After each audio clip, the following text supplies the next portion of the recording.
alxamis ñaari fan ci weeru kor yi dëppoo fukki fan ak benn ci weeru avril asalaamaaleykum wa rahmatullahi wa barakaatu auditeurs yi Mouhalim Info ñoo ngi leen di nuyu bu baax di leen ziar fu ngeen mën di nekk ci biir réew ak bitim réew waru groupe Mouhalim di fi taataane ay xabaar jamono ji ñu wax ak yéen 13h di benn wax ci bëccëg toftal na ñeen fukki simili ak juróom.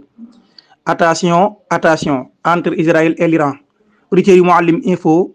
tëkku yi nga xam ne Iran mi ngi koy tëkku waa Israël day xabaar yi mujjee am daa mel ne lu mu nar a firndeel la ndax démb ci guddi gisoon nañ xabaar yi wax ne Iran ci boppam dafa daal di fermer actuellement espace aérien am di amal ay exercice militaire waaye daal tey jii bu ñu xëyee ci ay xabaar yu bari yi ñu am bokk na ci wër si xabaar gi di Bloomberg na koy xamle Iran fi mu ne nii attaque gi muy attaque attaque gi muy bëgg a attaque Israël daanaka yàggatul mu amal ko nee ngi daal dinay ciblé ay infrastructure gouvernementale yu réewum Israël yoo xam ne daf ko fas yéene frappé ak ay missile ak i drone loolu sax nee ñu américains yëg nañu ko ba wax ko waa Israël ne leen nañu wàcc ndax Iran fi mu ne teg na leen gët te dañoo fas yéene fayu Amérique nag ci kàddu Joe Biden ne ñoom daal ñoo ngi jàppale waa Israël ñu ngi ci ginnaawam di ko dimbali ñi nga xam ne nag ñoo di waa Iran daal di wax ak Amérique ne ko mbir mi yoonam nekku ci na ci génn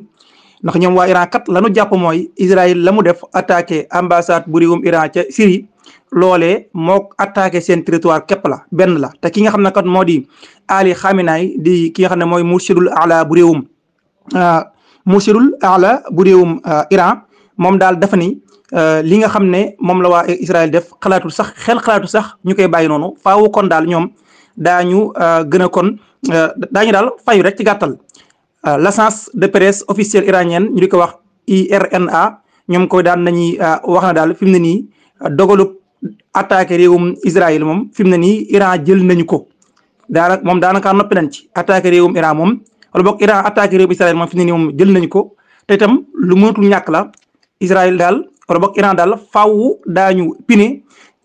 punir ñi nga xam ne ñoo di waa Israël ci lii ñu def loolu itam bokk na ci xabaar yi mu la kon daal bu ñu moytul mbir mi kon dana doy waar Iran ñoom tamit ñi ngi avertiser États-Unis ne leen daal amuñu droit di jàppale waa Israël xabaar la bu CNN daal di joxe kon xabaar yi ñu gis yi baree daal mooy mel na ne kon fi mu ne Iran moom taxaw na temm ngir attaqué réewum Israël te nag bàyyi leen xel ne Israël ñoom itam nee ñu duñu fas yéene toog di xoole dàquñu sax nee ñu utiliser arme nucléaire seen digganteeg waa Iran kon jàpp leen ne menaces yi gën naa tar gën naa kawe te nee ñu daal waxtu nekk Iran mën naka daal def en tout cas loolu lañu gis ci xabaar de li ñu gis ci xabaar daal mooy Iran ci boppam moom noppi na ngir attaqué réewum Israël te dogal ba jël nañu ko te mi ngi wax nag États-Unis na ko yoonam nekku ci bu mu ci dugg ndax bis bu ci duggee nag ay base américaine am itam foofa itam ñoom mën nañ koo daal di attaqué loolu daal bokk na ci xabaar yi kon di loo xam ne daal bu fekkee nii ku kër sa xabaar yi bindee noonu la ko waa Iran nar a defee attention problème dana daal di am daañu koy nag di topp ndax comme ni leen ko waxee ay menaces moom yàgg naa am ci diggante ñaari